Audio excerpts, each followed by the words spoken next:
Rahubat Moisa, greetings family, and welcome to another 3 questions. And my name is Tama're, one of the student teachers of the master teacher, Dr. Malachi Z. York, affectionately known to us as Pa Nabab Yanun. Now, you know why we do this. You have 3 questions. There are questions, burning questions that you have that you haven't been able to get answered anywhere. Yeah? Not from your church, from your mosque, from the synagogue.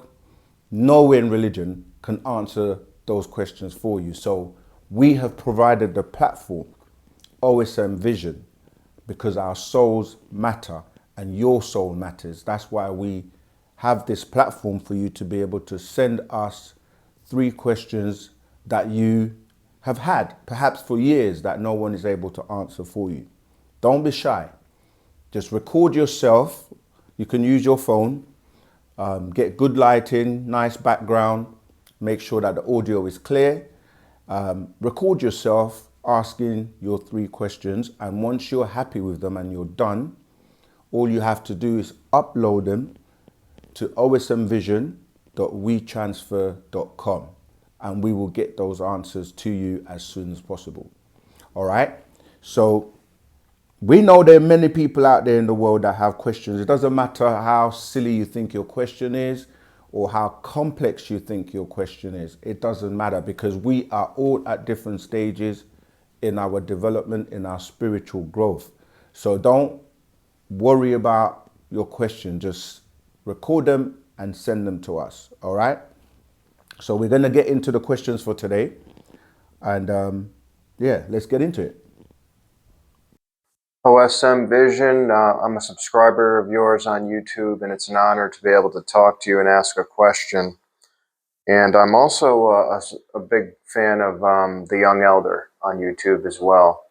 And before I ask my 3 questions, and I know you like us to try to be concise, so I'll go as quickly as I can. I do just want to mention that I was a longtime student of Dr. York. I read the Holy Tablets, and I went to Tama're before it was destroyed, and it was one of the best experiences I ever had in my entire life. One of the most beautiful, peaceful places that I've ever visited, and it was just a shock to see it be torn down the way that it was torn down. Extremely disappointing.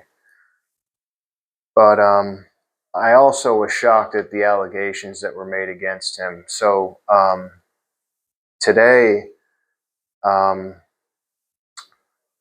I went there. I was able to see, I believe it was James Ingram perform there. I went during one of the Zed festivals, which were always very big festivals. But so I was extremely shocked when I heard the false, fake charges that were brought against him. Totally didn't match his character or his, people who know him know that that's just nonsense. But so my first question is about Tama're, and so I'm wondering.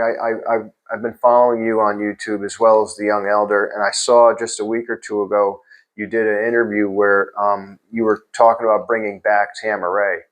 I'm on YouTube as well. My channel is UFO One Studio, and I did cover that on my alternative news, where you guys are going to bring back Tama're, and I'm all pumped up for it and promoting it big time. So I think that would be awesome. And I was just wondering, my first question is there a location chosen yet for the first Tama're? And then I know you guys are planning to build one and then spread out and build more, which is awesome. So my first question is about Tama're. If you guys have any location or building plans in the works yet. My second question is... Okay, so before we go on to the second question, let's answer the first one. It's great to see and hear people that actually had an experience visiting Tama're. Tama're was our land.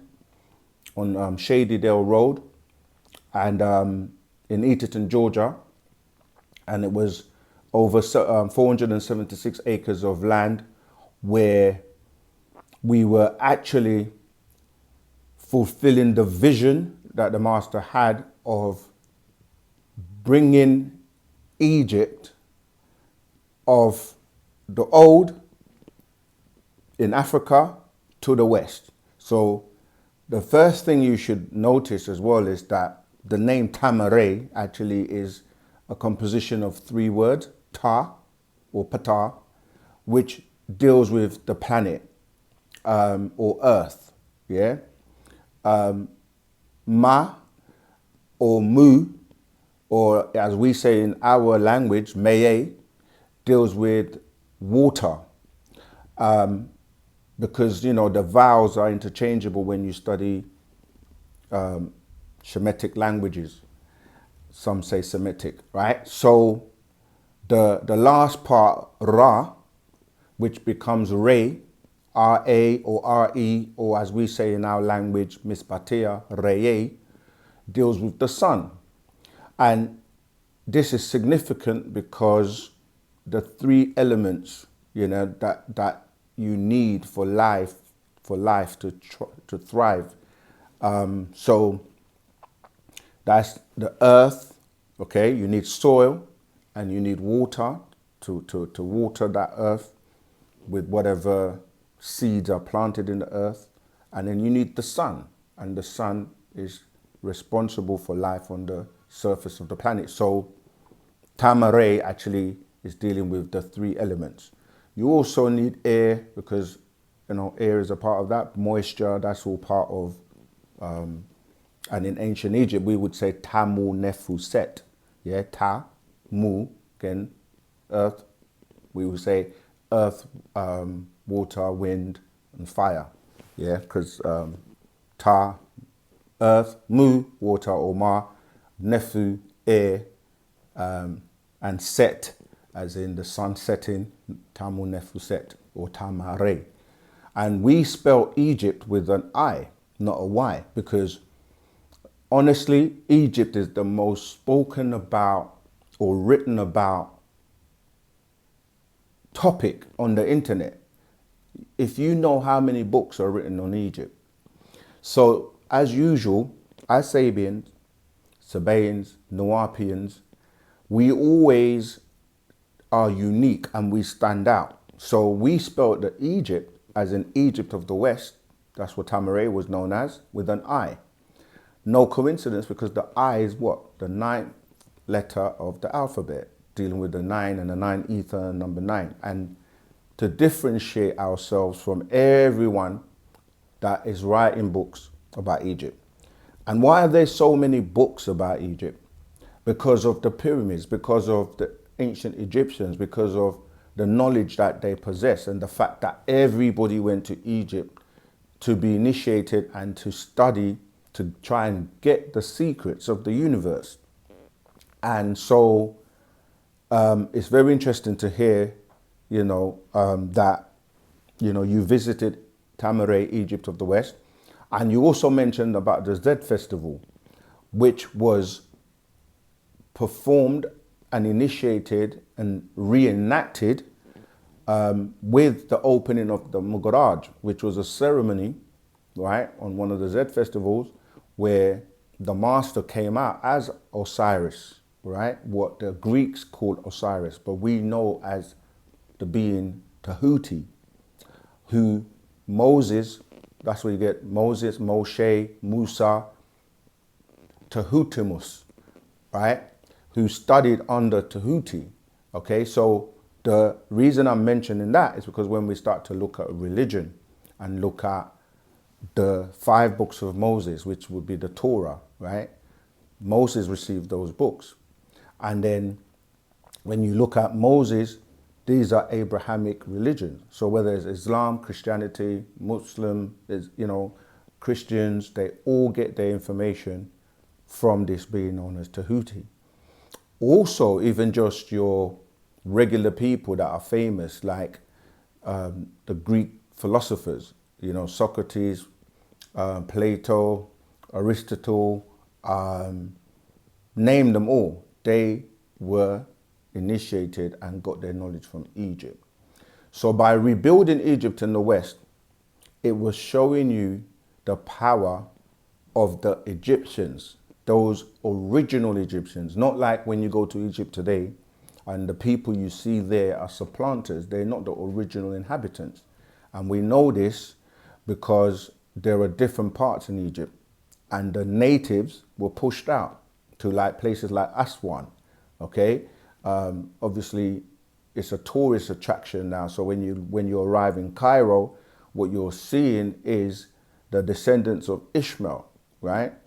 And that's between the mixture of Abraham and Hagar, okay, who had a son Ishmael. So the Ishmaelites are brothers to the Israelites. But what Tama're does is going back to the roots and bringing everybody back together. And this is why the religions in the way that you're practicing them today are dead. They're dead because the information is dead. People were not able to decipher and break down the original secrets, which the being Tahuti, who also wrote things like the Emerald Tablets, and now has reincarnated in the personage of Dr. Malachi Z.K. York. And yes, the Z Festival was enacted and people from all over the world will come there. We had many artists like you mentioned, James Ingram, and many other people that would perform and bring everybody together to enjoy the serene environment and the peaceful environment of Tama're, Egypt of the West. And yes, in terms of rebuilding it, that was just a blueprint. And as the master relayed in one of the recordings, if you build heaven on earth, right, which is what many people will say Tama're was. And we want to hear from more people, you know, comment in the comment section below. If you ever went to Tama're, what your experience was like, what did you think of it? Did you attend any of the events? Did you get to meet and speak to the master teacher? Did you listen to when people like Lauryn Hill and other people were performing there? It would be great. Let's just recapture that moment of your experience on Tama're in the comment section. Yeah? So just say, yeah, I was in Tama're in 1995. I attended there, I did this, I saw this person, I met the master teacher, I attended the class. Whatever your memorable moment that you can recall from visiting Tama're was or is, all right? So that would be helpful. So yes, he referred to it like, if you build heaven on earth, only the devil will want to destroy such a place, right? So yes, there are plans for it to be rebuilt. He looked at it like let's say like, you know, beta, you Americans used to say beta, like a beta version, or like this is to show you what is possible. But yes, it was of course destroyed at the hands of the devil, and we will be rebuilding. And he says that, you know, we will be rebuilding and having Tamares all across and all over the world. And he says he only wants to build that with people who would appreciate, love it, and people that are not hating. There's no racism, there's no, you know, it's about those people who want to live and be in that type of peaceful, blissful environment, you see. So there are plans. Africa definitely has been spoken about, but as you know, you can't give away your ace. People that may want to prevent it or not make it happen, you know, you only let it just pop up. Just like how when you were driving along Shady Dale Road, if you were coming from Atlanta, you would just be going through lots of greenery and trees and nice environment, and then suddenly you just see this city emerge, beautiful, bright colored lights, and you would just be amazed because it's just like in the middle of nowhere. You just see this fantastic city. So there are plans for it to be rebuilt, bigger and better, but that also comes from all of us that want to have that manifesting that through our mind's eye, our visualization, and it will happen. But yeah, there will be others. Africa would be the definite, I would say, success, or the next place to move it to. And then obviously we've got Trinidad, we've got the Caribbeans, we've got other parts. So yeah, we will definitely keep you posted on the developments of the next version 2 of Tama're, and 3 and 4 and 5 and so on. All right, so let's go on to the second question. The status of the effort to free the teacher. So I became involved in studying the Nuwaubian stuff through a friend of mine who's a 5%er. He's in the 5% nation, and I wanted to be a 5%er, and he said, well, this might be better for you. And he introduced me to Dr. York and the Nuwaubian teachings, and it probably was a little better for me. And I really enjoyed it. But I know that a lot of my friends and growing up in life were 5%ers, and a lot of them studied the Nuwaubian stuff also. So my second question is what's the status of the effort to free the teacher? Because it seems like... Okay, so the second question is, what's the status in terms of freeing the teacher, the master teacher, Panda Babianun, Dr. Malachi Z.K. York? That's a great question. And before we go into it, he talked about the 5%ers. And this is what we keep trying to tell everyone, that if you study things and research, you will find out the truth, or get to the facts at least. The 5%ers are an offshoot of the Nation of Islam, just like those who followed Malcolm X were an offshoot of the nation. So the nation was founded by the Honorable Elijah Muhammad. And when he crossed over, just like with many organizations or stories of, the past, there's power struggle and people wanting to be the next successor. So obviously you had his son, Wallace D. Muhammad, and you also had, like I said, Farrakhan, who then succeeded eventually, but you had Malcolm X, you had Clarence 13X, and, who led to like the 5%ers. And when you look at that in terms of percentages, although they're saying they're the 5% of the ones that are woke, just like we would say today, if you look at the elite on the planet, you only got a small amount of people at the top who know, or they say they're enlightened and they know what's going on, in comparison to the majority, who would be the 95%. But really, the majority, even though they are asleep, have now started to wake up. And so what Wu-Sabat, by way of being a Nuwaubian or a Sabian or Nuwaubian or whatever title you got involved with us at, all we've ever done is try to bring everybody together under one umbrella, because truth is truth.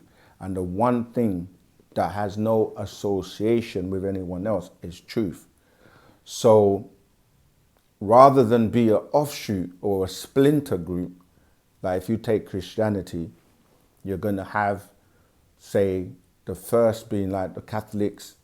It doesn't matter if you go to like Ethiopia or like, from the Catholics, you have like the Protestant, Seventh-day Adventists, Jehovah's Witnesses, and more new names are emerging every single day. It's the same with Islam, where you have the black Muslims, such as the nation as they referred to, Ansarullah. You had Shiite, Sunni, Ahmadiyya.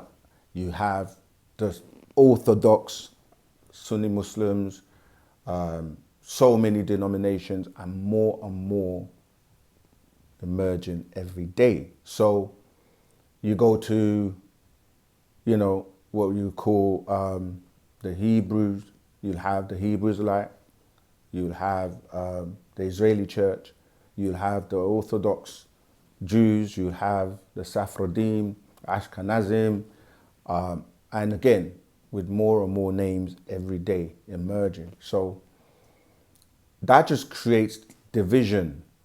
And it's the same with the 5%ers, etc., etc. You go to the Rastafarian, it's the same. Every religion. That's why religion is dead. Religion is dead, and the only thing that is alive and evolving that has that the vibrancy and able to bring people together on facts and truth is Wu-Sabat. And so. Yeah, the second question relating to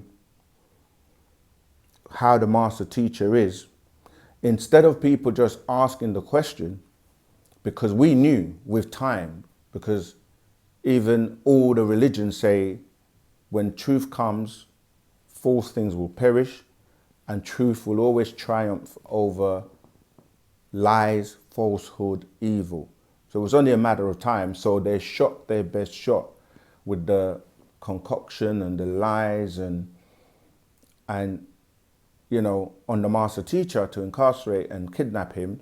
But we knew that with time, with evidence, with perseverance, and those who love him and those who are relentless in fighting to prove his innocence will continue to fight. And we've been doing so for so long, and a lot of evidence has emerged. The conspirators, those that actually got together in South Beach in Florida and put a story together to try and defame him, character assassinate him, with all kinds of allegations, to the point where when you take the time to research it, it actually makes no sense. And anybody who's walked with the master teacher or been in his presence, the character doesn't match what you're trying to say. Martin Luther King said, judge a man by the character, the contents or the character. You see, so when you look at Dr. York, it makes no sense. Like someone would say he's telling lies when all he's ever done is teach truth.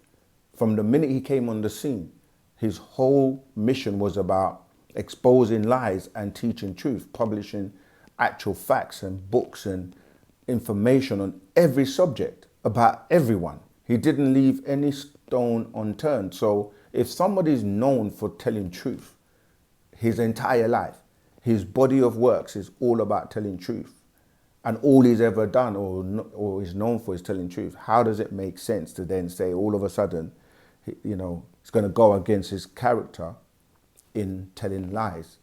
So new evidence has come out. The conspirators have been exposed and are being exposed. A lot of them tried to cut deals. They thought they were going to make money, be movie stars and have book deals and all these things that were promised to them, but they didn't get any of that. And because they were building a foundation on lies, it was a bit too late for a lot of them to turn back. Some did and recanted, like Habiba Washington, for example. You can go on YouTube and see videos.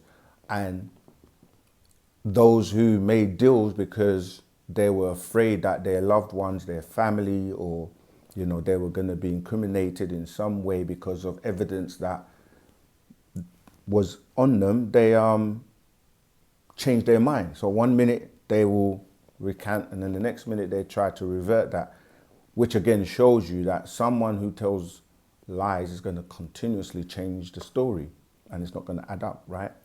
So where we are now, if people are really interested, he's almost home. We've got to get him home, and you have to play a part. You can help, right? You can help by giving a free will offering or donating to the legal, okay? to the acts of kindness at outlook.com. We'll put it in the comment section. But you can help because, we need to secure. There's a lot of cost that goes along with litigation and lawyers and so on and so forth, right? You can help by making videos, expressing yourself in terms of how you know the master teacher to be innocent, what impact he has had on your life, etc. How the doctrine of Wu-Sabat, how the information has transformed your life. We know the mind, your potential. These books, if you want to change and be more successful and reach your highest potential, these books are there. Many people can attest to how Dr. Life, including myself, how Dr. York, Dr. Malachi Z. York, has impacted their lives for the better. All right. So, yeah, the freedom fight is never going to stop, because once we are convicted about someone innocent and someone being mistreated, his medical condition has been neglected for years. But yes, so it's looking good, very good right now, and we need support. We need everyone who wants to see Dr. York free, who wants to see Tama're rebuilt, who wants to see us spreading Wu-Sabat and this message of love and unity for humanity to the whole world. If you are about that and you want to help, get in tune, get in contact with us. Go on the website, search "How can I help?" and you will find, the links to take you to where you can help. So it's not just saying, how is he and how is it going? What are you doing to help? And I put that to everyone, all of us. What are we doing? And right now it's even more crucial and essential that we all help. Every little bit helps. Every little helps. So no matter how small the contribution you can make, it will go a long way to helping. So yeah, it's looking good, and we're just looking forward to him coming home, which can be anytime soon. All right. I know it may sound like a cliche. People said I've been hearing that, but how do you know when it's actually going to be that moment, that time that is real? So don't give up. Don't think I've been hearing this for a while. Now, you can even say, if I asked, if it was your loved one, your brother, your sister, your uncle, your mother, your father, and they were, incarcerated on false charges and they were innocent, what would it take for you to free them? How much money? Is there a limit? No, you will go all the way until that innocence, is made clear and he's, exonerated and freed. So that's what we're doing. And yeah, looking very good right now. All right. So let's go on to the last question. There should be a solid case to release him. And I just really hope to see that move forward. And then my third and final question is, I thought that when I read the tablets, I thought that Dr. York referred to himself as the Archangel Michael. And I was wondering if you could clarify that. I know that, about the order of Melchizedek, because when I was studying with the Nubian nation, I applied, to be in the order of Melchizedek, but which I know is the high priest and stuff in the Bible, and I know about Melchizedek. But isn't that also a name for the Archangel Michael? And am I correct in my memory from when I read the Holy Tablets that Dr. York, I thought he said he was the Archangel Michael, and I thought that he talked about things like being able to teleport and stuff like that. And so I was surprised to see him locked up. I didn't know that that would be possible, to lock somebody up so spiritually powerful and adept.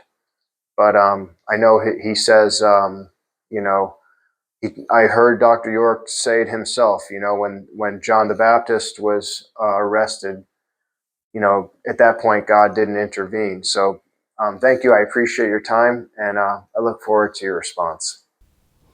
Yeah, absolutely. Again, another great question. To clarify it for you, yes, he is the being referred to in the Bible as Michael or Mikael in Arabic.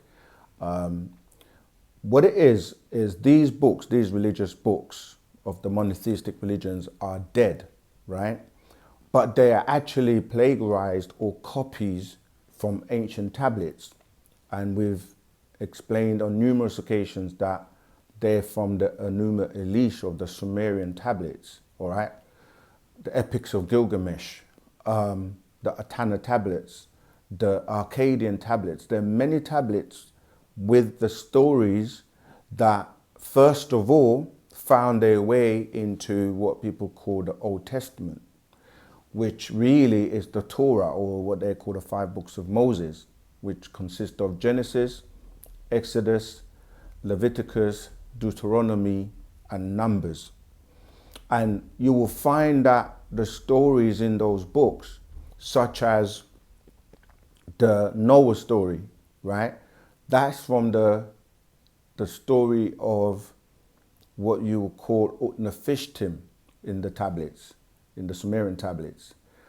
And that same story, or that person or the character that has been ported over, is from a being called Seneferu in ancient Egypt.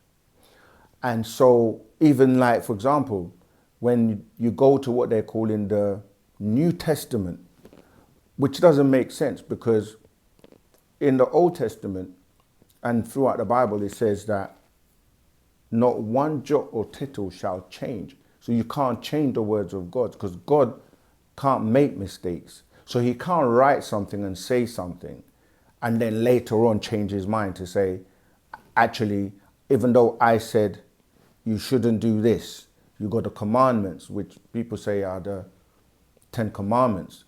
But we know those come from, they're actually 713, which then go into, again, ancient Egypt as the negative confessions. And you start to read about, Ma'at, etc. So everything that you see in the monotheistic books has its roots in Egypt. You then come to say, okay, it's a renewed testament, or it's a New Testament, because now they want to bring in this, what they call the crucifixion, and the fact that Jesus came to die for your sins, and now everything has changed because they say, grace came through Jesus and all this kind of thing. But when you're not under the spell of religion, on the 6 ether forces, you can dissect it and say, the story that you're talking about of the so-called resurrection, go and read Psalms 22 with David. And when they're saying, Jesus said, Eli, Eli, lama sabachthani, which is to say, my God, why hast thou forsaken me? That is the story that's been, again, ported from the Psalms of David in Psalms 22.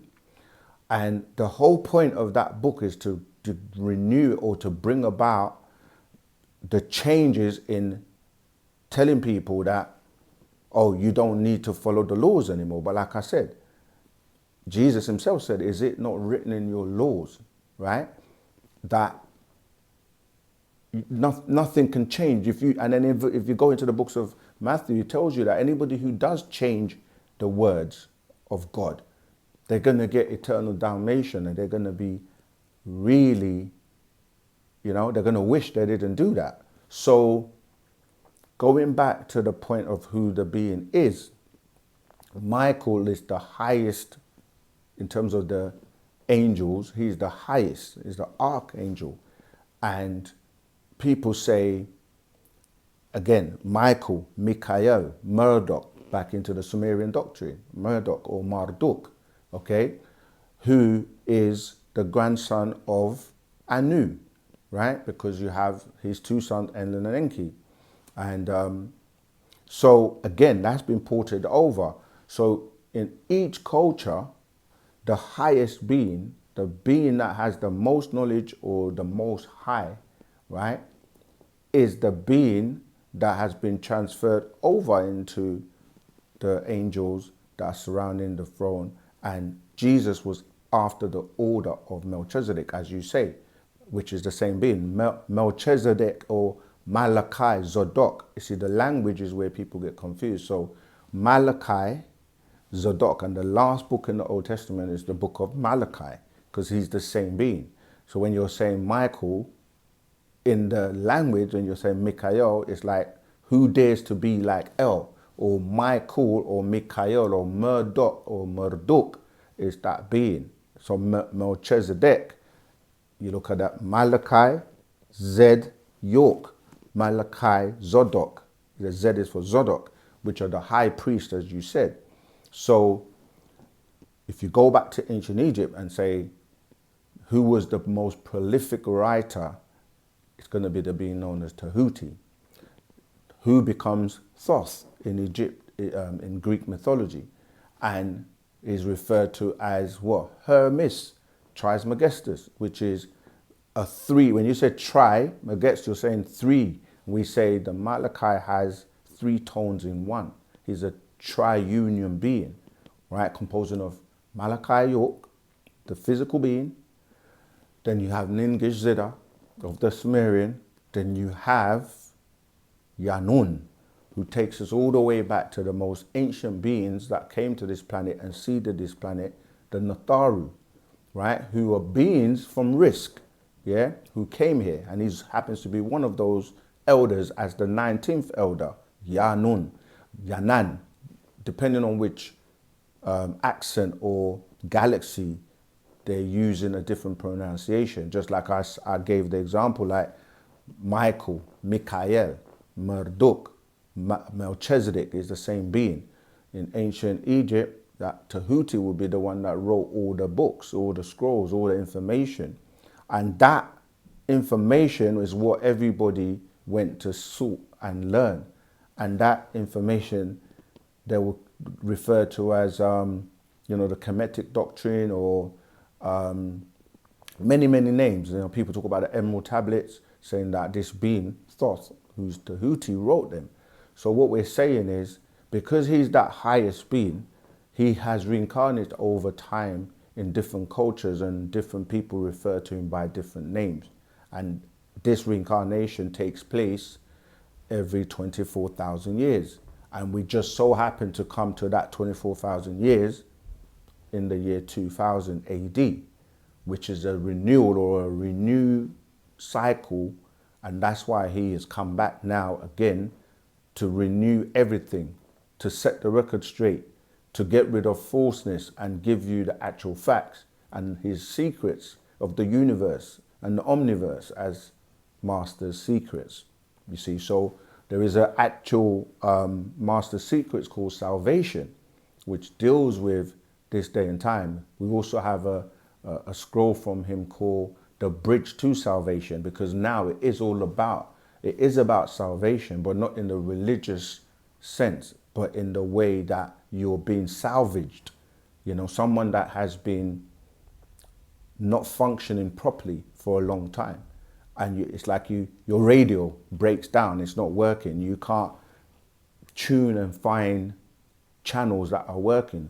So you take it to the shop to get it fixed, they repair it, and then now you come to salvage it, or they salvage it by not throwing it away, but fixing it. So this is what we're talking about today, where people that have been under the spell of religion for the last 6,000 years, they're broken.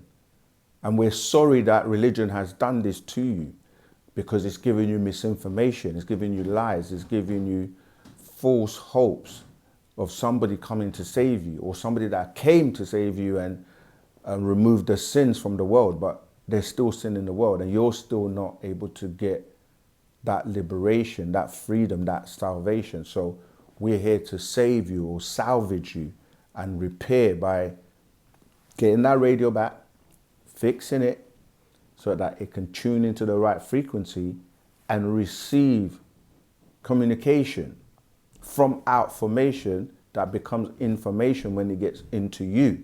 And when it gets into you, it has the power, the magic to transform you from being that damaged being to being able to now bring forth your godness or your godliness as a god or a goddess, so that you can be the supreme being that you're supposed to be. Yeah, and as to the point about him being imprisoned and being such a powerful being, as you said, as Michael the Archangel or Melchizedek, what you have to do is think about every single person that you've ever known that's come to this planet, even including Jesus or Muhammad or anyone that people look up to, Buddha or whoever you can, Haile Selassie, Martin Luther King, Malcolm X, the Honorable Elijah Muhammad. All these people had to go through that type of process of being imprisoned or, if possible, unalived. Even Jesus. So if Jesus, they claim, is actually God's son, how can he come to this planet and then be spat on, made to carry a cross, have thorns as a crown, then ultimately nailed on a cross and unalived by men? So when you apply that to what's going on with Dr. York, you'll see that when you say you're God, there are different types of God. The type of gods that come to the planet and walk the earth and take on a physical body or a human body are going to be subjected to human things. However, their spiritual being, as in we say Yanun, the spiritual being that people refer to as Melchizedek, etc., he is not subjected to the physical world, so he could actually leave, just like you, your spirit or your soul can also leave and not have pain and, you know, the things that we experience in the physical. So it's the same thing with Dr. York, that in the physical, the flesh being is able to be imprisoned, is able to feel pain, just like Jesus was able to feel pain with the beatings and everything. So I hope that answered that question for you. Malachi is the highest angel or the archangel, who is Melchizedek, who is Malachi Z. York, as a reincarnation of the being Tahuti, known to us today as Pa Nabab Yanun. All right. So yeah, if you have 3 questions that you've had perhaps all your life that you haven't been able to get the answers to, OSM Vision, Ask Us Anything, is here for you to send us your 3 questions and we will get those answered for you. All you have to do is film yourself asking your questions and then upload to osmvision.wetransfer.com. It's not an email address, because some people try to email it. It's a URL. So enter that in your browser, osmvision.wetransfer.com, and you will see the instructions of how you can upload your file of your questions. All right. Remember, osmvision.wetransfer.com. All right. Until next time, Wadu.